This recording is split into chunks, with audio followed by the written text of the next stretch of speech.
Noise filter. Hi guys, today we have a noise filter. Noise, as you already know, is the colored dots that sometimes occur because of the wrong choosing conditions, but sometimes they are created specifically as an artistic effect. And today we'll look at both situations. To begin with, let's try to create noise artificially. This is necessary in cases when you are creating a vintage style photo or want to create a film photo effect. Go into the filter and select the noise, and just choose to edit noise. Since I have a monochromatic option enabled, the noise is black and white, but I can disable it, and then the noise will be colored. Let's zoom in and look at our noise. This is what color noise looks like, and this is what monochrome looks like. We can adjust the amount of the effect with the help of a slider and make the noise just the reactive. For example, like this. I will set these parameters, and if desired, we can of course reduce the opacity if necessary. But now I think it would be impractical. As you can see, everything is very simple. And now let's move on to the situation where we need to remove the noise. Noise is most often found in scanned photos, especially in old photos. If you look at this photo, in addition to the excessive grayness on the girl's face, we can also see some artifacts on the background. Let's see what we can do about it. If we go into the noise filter, then we can see filters that are called dust and scratches. But first, let's use the median filter. This filter has the similar effect as the blur one. As the radius increases, we blur the planes that contain similar color, and we get this effect. But in fact, in these situations, a filter called dust and scratches is much better suited. By the way, let's make a copy of the layer and choose a filter called dust and scratches. As you can see, there are more settings here. And so, we can choose a more suitable option. It works in the same way as the sharpness. That is, we can edit a radius by increasing the blur, and at the same time, we can increase the threshold and edit sharpness. Choose the option that suits you the most. In this case, we will focus on the face. We'll refine everything else a little later. Well, it seems to me that in this version the face looks better. Okay. And now to remove excessive blur, we'll use a mask. Blur on the background, which removes all scratches and other defects. Doesn't bother us at all, but in order for the photo to look sharp enough, it makes sense to remove, for example, the effect of this layer on the eyes. Therefore, with the help of a black brush, I will do it now.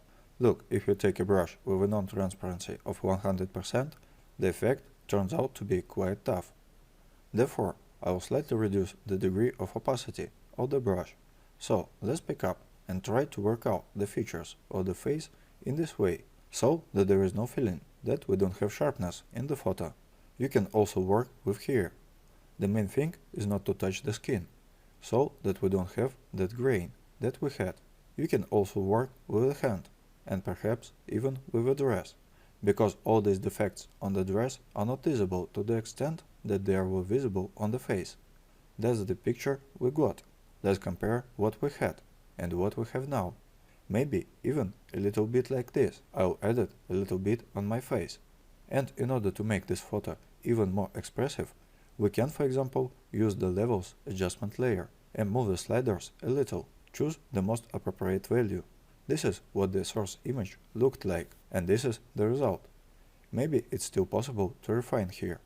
With the help of a white brush, I remove all the excessive transparency on the mask.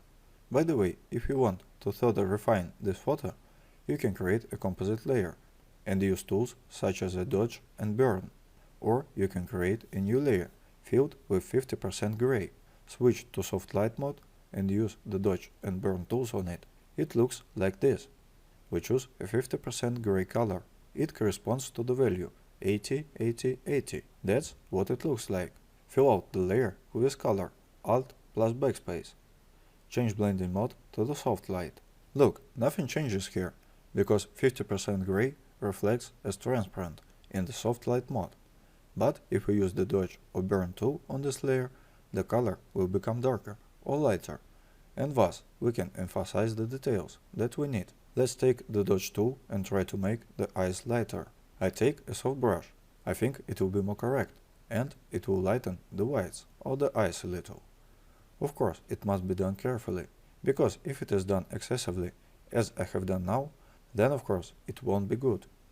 We can increase the brightness, and we can also take a burn tool and, for example, emphasize the lash line here a little. All this of course must be done very carefully. A little bit maybe the pupils of the eyes. Maybe it's worth working along the edge or the iris.